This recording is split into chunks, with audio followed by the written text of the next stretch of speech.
Hello, SD ফ্যামিলির পক্ষ থেকে সকলকে জানাই বৃষ্টি বৃষ্টি শুভেচ্ছা।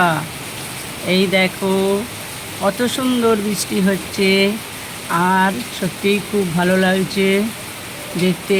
বৃষ্টি তো এখন হচ্ছেই না, সে কারণে বৃষ্টি বৃষ্টি হলেই মনে হয় যেন সত্যি একটা সুন্দর দৃশ্য আমাদের সামনে এসেছে। এখন বৃষ্টির দিনে বৃষ্টি হয় না, শীতের সময়ে শীত হয় না, গরমের সময় গরম হয় না, তারপরে হয়। শীতের সময়ে হয় না, তারপরে হয়। বৃষ্টির সময় যেটা সেটা হয় না, তারপরে হয়। আবার যখন হয়, এই দেখো বৃষ্টিতে দেখো মানুষ কিন্তু সাইকেলে করে, হেঁটে, ছাতা মাথায় সব কিন্তু যে যার মতো কাজে। এই দেখো, এই হলো আমাদের এই যে রাস্তার পাশে বারান্দা। এই বারান্দাতেই আমি থাকি বা অনেককে দেখতে পাই, ভালো লাগে। ঘরবন্দি অবস্থায় তো সব সময় ভালো লাগে না, আরে বাড়ির মানুষের মুখ তো সব সময় দেখতে হয়, কিন্তু বাইরে রাস্তায় মানুষের মুখ দেখতে খুব ভালো লাগে। অনেকে আবার কথা টথা বলেও যায়, বসে থাকি তো সব চেনা হয়ে গেছে অনেকে। এই দেখো একজন সাইকেলে যাচ্ছে, ছাতাটা আছে মাথায়, কিন্তু সব বৃষ্টিটা গার্ড করতে পারছে না। তো দেখো এই বৃষ্টির দৃশ্য দেখে খুবই ভালো লাগে। আর এই বৃষ্টির সময় মনে হয় গলা ছেড়ে গান গাই, তাই না? বৃষ্টির সময় মনে হয় অনেক কিছু, মনে হয় যেন এই করি ওই করি। আর এই বৃষ্টি হলেই মনে হয় যেন এই খাবারটা বানাই, একটা ভাজা বানাই, বানিয়ে খাবো, ওই খাবারটা বানাই। কিন্তু সত্যিই বৃষ্টি ভালো লাগে। আর এই যে আমাদের পাশে দেখো, এই যে ঠাকুরের মন্দির, সব সাদা, সব সাদা দেখতে পাচ্ছ, সাদা অনুকূল ঠাকুরের মন্দির, তার মাঝে রাস্তা, তার এই পাশে আবার এই যে একটা বাড়ি একতলা। আর এই রাস্তা চলে গেছে দেখো সোজা আমাদের রিক্সা স্ট্যান্ডই বলো আর স্টেশনই বলো, যেখানে যাব না কেন এই রাস্তা দিয়ে আমাদেরকে। এই দেখো একটা বাইক আসছে, এই দেখো একটা বাচ্চা স্কুলে গিয়েছিল, বাচ্চাটাকে গার্ড করে নিয়ে যাচ্ছে বাবা। দেখো বাবা কিন্তু সম্পূর্ণ ভিজে গেল, তবু বাচ্চাকে গার্ড করতে বাবা ছাড়ছে না। এই হলো বাবা মায়ের দায়িত্ব। দেখো এত কষ্ট করে, এত দায়িত্ব নিয়ে এই বাচ্চাকে মানুষ করে বাবা মা, কিন্তু বড় অবস্থায় অধিকাংশ বাচ্চারাই যখন বড় হয়ে যায়, ছেলে হয়ে যায়, মানুষ হয়ে যায়, তখন আর এইগুলোকে মনে রাখে না। অনেক ছেলেরা বলে ও তো তোমাদের দায়িত্ব ছিল তাই করেছো।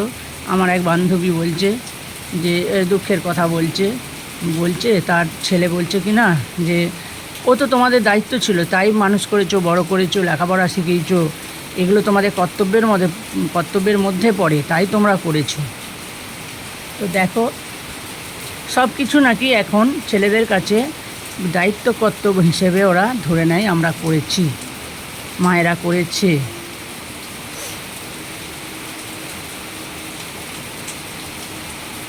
দেখো একটা বাড়ি আনকমপ্লিট, বিশাল 3তলা 4তলা বাড়ি। ও সবসময় দেখি কাজই হচ্ছে, আর কাজের ওই শব্দে আর মানে ভালো লাগে না, মানে সব সময় কাজ হচ্ছে, আস্তে আস্তে কাজ করাচ্ছে, আর সব সময় কাজ হচ্ছে। দেখো বৃষ্টির দৃশ্য ভালো লাগে, তাই তোমাদের কাছে শেয়ার করলাম।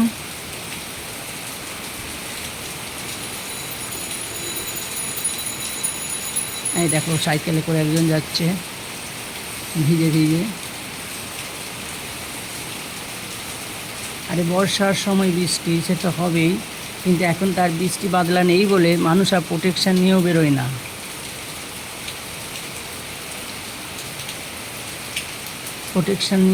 না। ভাবে যাচ্ছি ফিরে চলে আসবো, মাঝে কি আর বৃষ্টি নামবে? দেখো কী অবস্থা, দেখো বৃষ্টি প্রায় কমে এসেছে। এই যে আমাদের একটা পেয়ারা গাছ, এই যে একটা পেয়ারা গাছ লাগায়নি, কিন্তু নিজে নিজেই হয়েছে, ফলও দিয়েছে ভালো। এটাও রাস্তার ধার, কিন্তু কেউ নিচ্ছে কিনা বলতে পারবো না,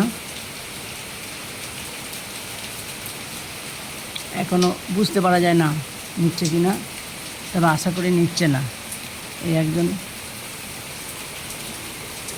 কর্মের জন্য চলে গেল, ছাতা মাথায়, কালো গেঞ্জি। আর তো এই পাশেই একটা হয়েছে রাস্তার পাশে, আর ওই পাশেও হয়েছে 3-4টে পেয়ারা গাছ।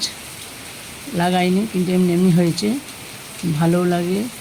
আর এই গাছের পেয়ারা তো সত্যিই খুব মিষ্টি, চপসা না, মোটেও না, মিষ্টি। তো তারপরে আবার এমনি এমনি গাছটা হয়েছে, লাগাতে হয়নি, কষ্ট করতে হয়নি, জল দিতে হয়নি, সে কারণে আরও ভালো লাগে, আরও মজা লাগে, আরও মিষ্টি লাগে। ওই পেয়ারার ভিডিও একদিন দিয়েছিলাম।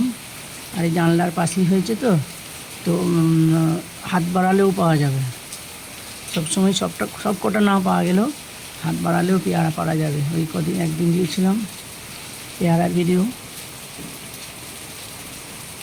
আর এখানে একটা কুমড়ো গাছ লাগিয়েছিলাম, সেই কুমড়ো গাছটা কিন্তু মানুষ চুরি করে করেই শেষ করে দিল।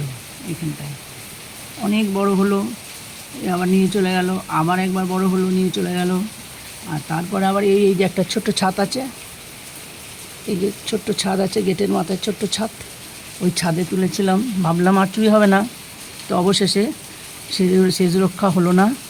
একদিন সকালে উঠে দেখি ছাদ ফাঁকা। এরপর কুমড়ো ধরার সময় হয়ে গিয়েছিল, কিন্তু কুমড়ো আর ধরা হলো না, তো আর শাক খাওয়াও হলো না।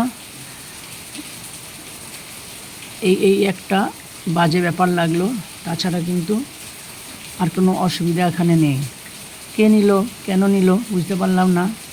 তবে মনে হয় ওই লাইন পারে ওই কাঁচকুড়ুনিরা থাকে না, ওই রকম টাইপের হয়তো কেউ আর যাতায়াত করে। আর এইদিকে এই যে সবাই যায়, এইদিকে বাড়ি হয়তো আরও পেছনে, ওই যাতায়াতের পথে হয়তো বিক্রি টিক্রি করবে বলে কেটে নিয়ে চলে গেছে। 3বার কেটেছে। আর এখানে লাগাবো না, কুমড়ো গাছটা বছর লাগিয়েছিলাম, এমনি এমনি হয়নি। তো এরপর যদি লাগাই ওই পেছন দিকে লাগাবো, তাছাড়া এই কুমড়ো গাছ আর লাগানো যাবে না। এই হলো আমাদের বিরাটি নবনগরের গল্প। বৃষ্টি থেমে গেছে, আমিও থেমে গেলাম। বন্ধুরা সকলে ভালো থেকো, সুস্থ থেকো, আর বৃষ্টি এনজয় করো। বাই।